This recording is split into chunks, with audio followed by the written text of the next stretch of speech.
बीचे मांग फारे छे छोरा एमहर ओमहर छोड़ बीचे मांग फारे छे।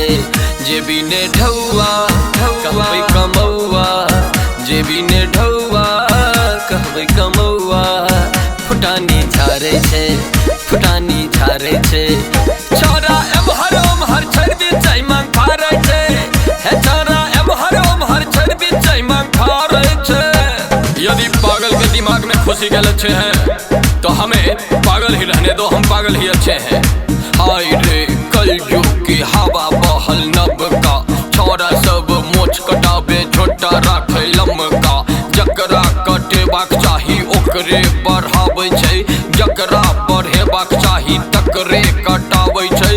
लड़का आ लड़की में फर्क ने बुझाई छै, के अछि लड़का के अछि लड़की कनियो ने चिन्हाई छै। लुंगी के देख कल्ला जा जाई छै लुंगा, कहने रंग सुगनी के तेहने रंग सुग्गा। दुन्नू के देह पर एक ही रंग ड्रेस छै, देखला पर दुन्नू लागे एके रंग फेस छै। लड़को सब माथा पर तेरे नाम झारे छै, एमहर ओमहर छोड़ के बीचे में मांग फारे छै।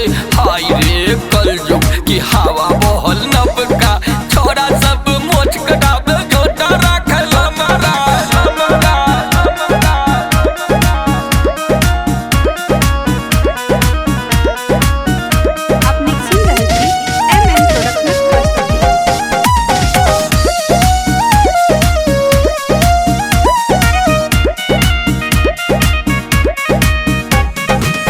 अलबत्ते केस के डिजाइन छे, चितकबरा रंग में रंगल छे।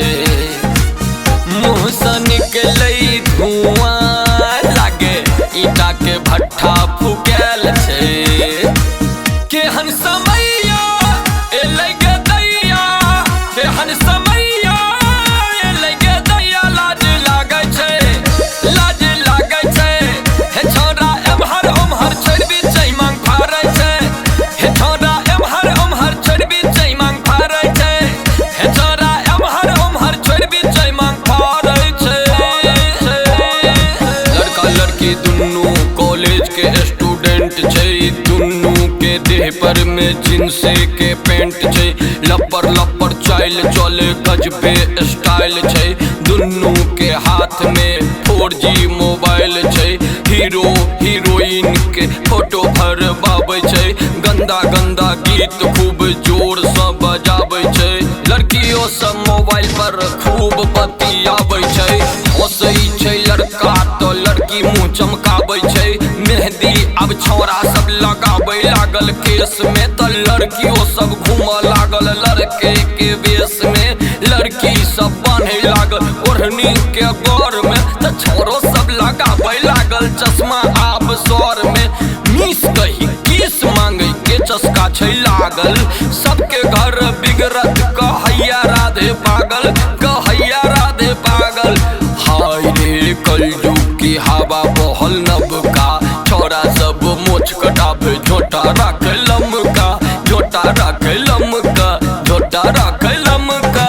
बुढ़ती अंगा के खुजल छै, डार सौ पेंट ससरल छै।